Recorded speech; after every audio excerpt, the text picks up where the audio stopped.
Bienvenue dans cette vidéo. Je vais vous expliquer très rapidement comment on fait pour dégrader et estomper nos fards. Alors déjà, c'est quoi la différence entre dégrader et estomper car ce n'est pas la même chose. Estomper, c'est lorsqu'on floute un trait qu'on a posé. Par exemple, je vais venir mettre un fard sur ma paupière mobile, juste un fard, ça va me faire un amas de texture. Du coup, avec un pinceau estompeur, je vais venir faire des mouvements de va-et-vient afin de flouter le trait, afin de le fumer et de rendre le résultat beaucoup plus doux et beaucoup plus léger au niveau des yeux. Pour dégrader un fard ou quand je dégrade des fards, c'est que je mélange deux fards entre eux. Ça peut être par des mouvements de va-et-vient, mais ça peut également être par des mouvements circulaires.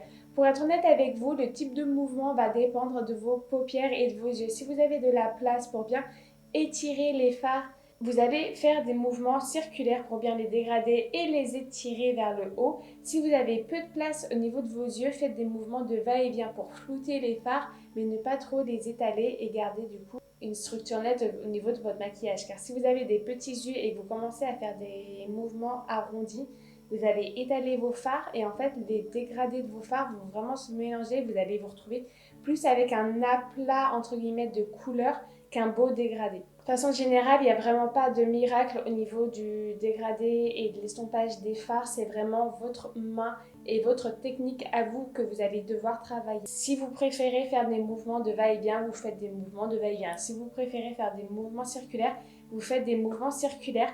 Du moment que le résultat à la fin est bon, c'est vraiment le principal. À chacun d'adapter la technique de son choix. Au niveau pour dégrader ou estomper les fards, ce qu'il faut, c'est des pinceaux estompeurs. Donc, je vous mets en bonus la vidéo extraite du cours complet de maquillage sur les pinceaux pour les yeux pour que vous ayez un petit aperçu des pinceaux dont vous avez besoin.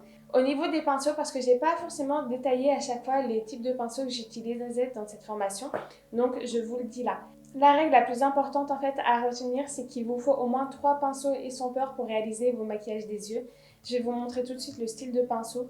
Donc là, j'ai le premier pinceau, c'est le pinceau estompeur, c'est le plus large, c'est celui avec lequel je vais appliquer ma couleur la plus claire sur l'ensemble de ma paupière fixe. Ensuite, j'ai ce pinceau estompeur qui est assez large aussi, mais qui a une forme beaucoup plus rectangulaire et qui du coup me permet de placer mes fards de façon plus précise tout en ayant un résultat assez flouté. Et ce type de pinceau, par exemple, sur moi, je l'utilise pour placer ma couleur intermédiaire, donc au niveau du pli de ma paupière. Et pour terminer avec le dernier pinceau, là on a un pinceau estompeur bien plus précis, on voit au bout qu'il est légèrement arrondi. Et typiquement ce type de pinceau, je vais l'utiliser pour appliquer ma couleur intense au niveau de ma paupière mobile et pour de la dégrader du coup au niveau de mon pli de paupière. Et tout au long des tutoriels de cette extension, vous allez me voir utiliser mes pinceaux, les dégrader mes fards, etc., etc. Donc soyez observateurs là-dessus. Je crois avoir fait le tour, je vous laisse avec la vidéo sur les pinceaux et si vous avez des questions, comme d'habitude, surtout n'hésitez pas à me contacter.